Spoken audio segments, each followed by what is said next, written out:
हिंसा और दंगे भड़काने के मामले में बार बार नाम आने के बाद भी पीएफआई को बैन क्यों नहीं किया जाता? आखिर क्यों यूपी और केरल जैसे राज्यों की मांग के बावजूद केंद्र सरकार पीएफआई पर बैन लगाने में नाकाम रही है? आखिर ये पीएफआई है क्या, और क्या वाकई पीएफआई के तार इस्लामी आतंकी संगठनों से जुड़े हुए हैं?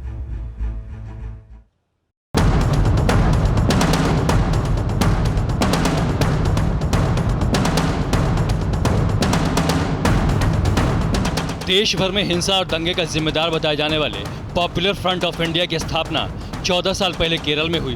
तब केरल, तमिलनाडु और कर्नाटक के 3 मुस्लिम संगठनों को मिलाकर इसे पीएफआई का नाम दिया गया। अब यह करीब भारत के 22 राज्यों में फैल चुका है। खुफिया एजेंसियों के मुताबिक खुद को अल्पसंख्यकों का झंडा बरदार बताकर उनकी सहानुभूति पाने में कामयाब रहा और मध्य पूर्व के देशों से इसे भारी फंडिंग मिलने लगी।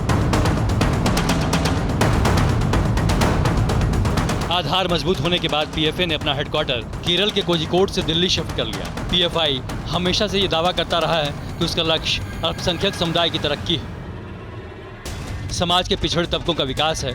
लेकिन अपनी गतिविधियों की वजह से ये संगठन हमेशा से खुफिया एजेंसियों के रडार में रहा। इसकी सबसे बड़ी वजह यह बताई जाती है कि प्रतिबंधित आतंकी संगठन सिमी के कई सदस्य पीएफआई में शामिल हो चुके हैं। पीएफआई का राष्ट्रीय अध्यक्ष अब्दुल रहमान पहले सिमी का राष्ट्रीय सचिव था, इसलिए पॉपुलर फ्रंट ऑफ इंडिया को एक कट्टर इस्लामिक संगठन माना जाता है। आरोप है कि इसके तार सिमी के अलावा अंतर्राष्ट्रीय आतंकी संगठन आईएसआईएस से भी जुड़े हैं। एनआईए की एक रिपोर्ट में केरल के कुन्नूर में आईएसआईएस के कैंप बनाए जाने और हथियार चलाने की ट्रेनिंग देने के आरोप भी सामने आए थे। इसके अलावा राजनीतिक हत्याओं, धर्म परिवर्तन और लव जिहाद के मामलों में भी पीएफआई के नाम सामने आ चुके हैं।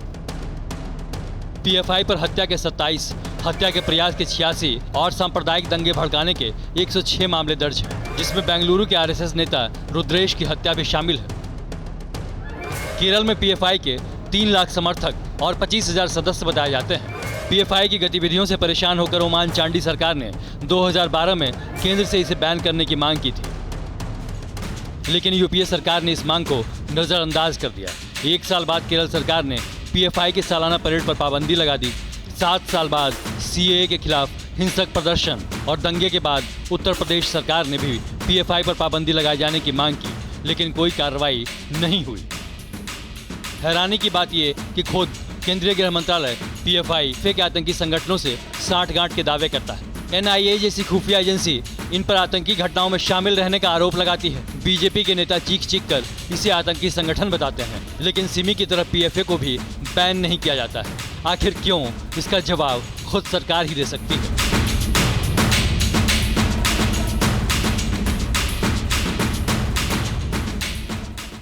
न्यूज़ टॉप 9 रोज सुबह 7 बजे और शाम 7 बजे सिर्फ TV9 भारतवर्ष पर।